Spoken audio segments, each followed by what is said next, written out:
everybody, I'm Abhyuday and today we are going to do something fun. Remember last 2 weeks ago, we did Mughal Empire Part 1. Now we are going to do Mughal Empire Part 2. Where did we stop? Yes, we stopped at Humayun's death. Now, who came after Humayun? Yes, his son, the greatest emperor in the Mughal Empire. That guy was Akbar the Great, or you can call him Akbar the First. Okay, so we start his story when he was born. His real name was Muhammad Jalauddin Akbar. He was born when his parents were in exile. So he spent his whole childhood in the Afghan countryside. So he basically was not interested in what we call reading or writing. So he was proved to be an illiterate ruler, and later found out that he was the only Mughal emperor who was illiterate and had a great thirst for knowledge. Now, Akbar spent his whole youth learning how to fight and hunt. Soon, when his father died, he and the military general, or you can say military commander of the Mughal Empire, was out in Punjab campaigning for the father, meaning they didn't know where the father is. He was hurriedly sent to be crowned king. He was crowned king, but Biram Khan, the commander-in-chief, was made regent because the young Mughal emperor was too young. He was only 13 at that time. Soon, when he came of age, he used his own skills and leadership to guide the kingdom to be a very prosperous and peace kingdom. His first step of all was to get rid of his ministers, because he knew they would go against him. Not too much, but they would. So that, Mr. Akbar, was very, very clever of you. Now, second thing second. Now let's go. Second thing second. He had to go to battle. Okay, so of the Afghan prince, there was a minister. He was a Hindu minister. He was wanting to defeat the teenager prince. He attacked Delhi and crowned himself king of Delhi. Furious Akbar launched the second battle of Panipat, and with great efforts, the Mughal looked like it was going to lose. But suddenly, an arrow hit Amu's eye, and he fainted. His soldiers thought he was dead, laid down their weapons and surrendered. Akbar was king once more. Akbar then gave lots of freedom. He abolished the law of not making new temples. He got the new law of child marriage. Allowed everybody to practice the religion they wanted to. This religion took him one more step forward. Now let's go on. He decided to do one thing, but before he was deciding to do that thing, something else happened. Just after the second Panipat, Biram Khan betrayed him. So Biram Khan was unfortunately captured executed. Okay, now get back to Professor. What thing was he wanted to make a new religion. He got the idea of mixing Christianity, Islam, Hinduism, and Zoroastrianism to make a new religion, which in Urdu was what we call divine faith. Well, this divine faith is in English. The Urdu one, well, I don't know the Urdu one. So, let's go on. Shall we? Okay. He was appointed as head of the religion.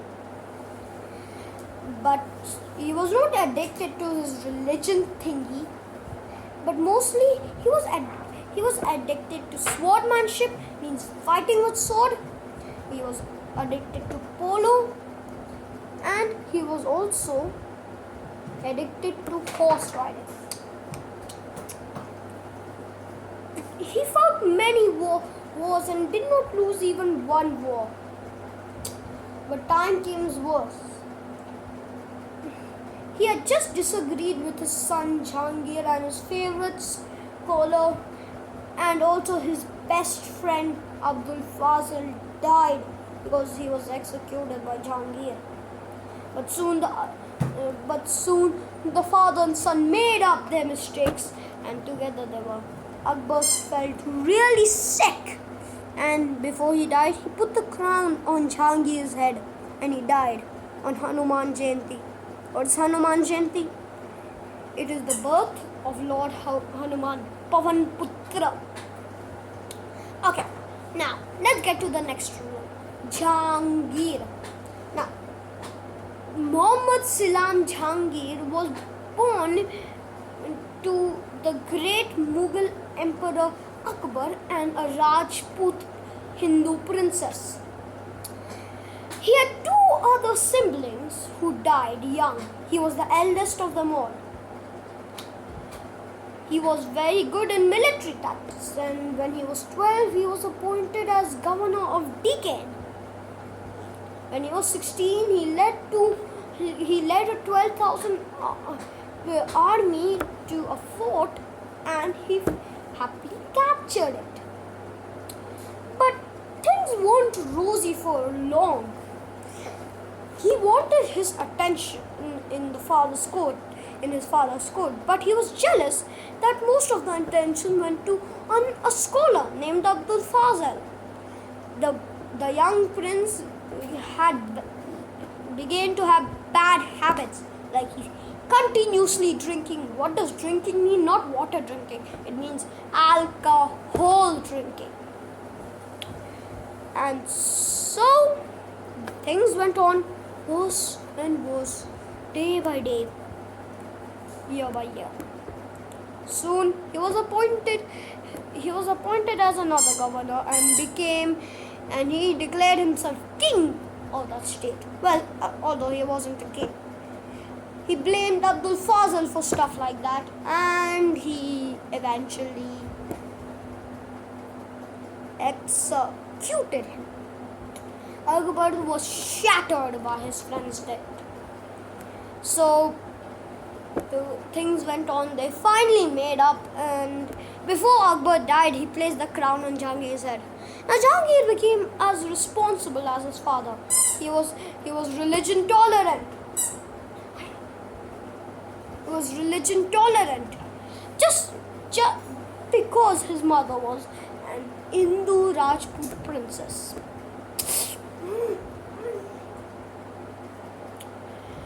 His own mother was a Hindu Rajput princess. He even released several prisoners of war and even did great architectures like boom. The bells of justice hang outside the Agra castle. Now Agra was the Mughal capital. It was a cluster of 60 bells.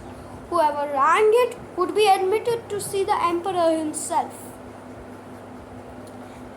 Soon things went on, slowly, steadily. But before that, he. But before that, we have to go back a few decades to the past. Past.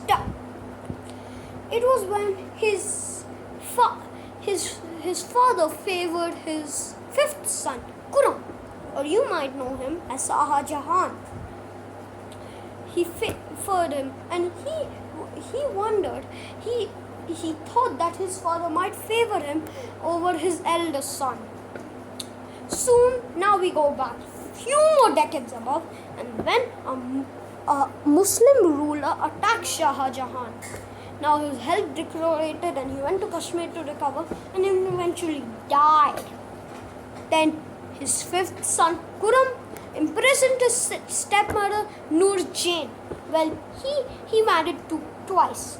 One of them was his second wife. Actually, it was his first wife.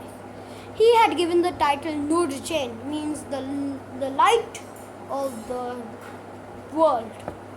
And now, Khurram, who didn't like her, imprisoned her in a beautiful maison, and went to Agra and took the remains of the Mughal kingdom. The end of Shah Jahan. No, actually not Shah Jahan. It was Jahangir. The end of Jahangir. Okay, now let's go to Shah Jahan. Now everybody thinks Shah Jahan is great. Why? Well, you can ask everybody, because he was the guy who built the Taj Mahal. Or you can say, or in real, it's Taj Mahal. Mahal in Hindi means palace. Okay. Now, let's go. Now, Khurram, or you know as Shah Jahan, was born to Jahangir, Mughal emperor. One day when he was 15 years old, he spotted a beautiful girl in the market. He wished to marry her. His father, rubbishing his love story, and said he would not get him married to a dirty old girly peasant. And he was married off to a Persian princess. Well, Mughals in those days were very familiar with the Persians. And soon the race began. He never forgot his first love. After 2 or 4 years later, his father gave in and they were married. Now Shah Jahan gave her the title Mumtaz Mahal, or the one chosen to the palace. Now let's go a little bit back a few decades, because I have forgot something. Okay, he had a prizing military victories, so he was given the title Shah Jahan, or the king of the world in Urdu. Now let's go back a few decades to the present story. Now, what do we have to cover? Yeah, we have to cover about Shah Jahan. Now, there were many revelations in the Mughal Empire at that times. But in total, Shah Jahan and Mumtaz Mahal had 11 children in total. The future ruler being Aurangzeb. He was the third son. Now, let's go. Now, there was another revelation, and Shah Jahan had to crush it with his hands. Now let's forget that. Okay, Mumtaz also suggested in coming along. So she came along, and when she gave birth to her daughter, she died. Shah Jahan went himself in chambers for 2 whole years, not showing his face to anybody. Okay, so then he he decided to build a lovely monument for his dead wife. This one which had been never built and would have been never built ever again. So the construction of Taj Mahal, the jewel of India, began. It was said architects from Persia, Italy, and France designed it. To 20,000 workers working day and night hard and creating the monument out of bricks, jewels, gemstones, whatever else it could be. And suddenly, 20 years later, boom, boom, boom, boom, BOMM. It was completed. It had it had many mosques. Mosque is a place for worship in Muslim.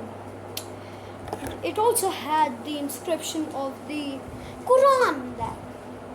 And then his wife was laid to rest over there.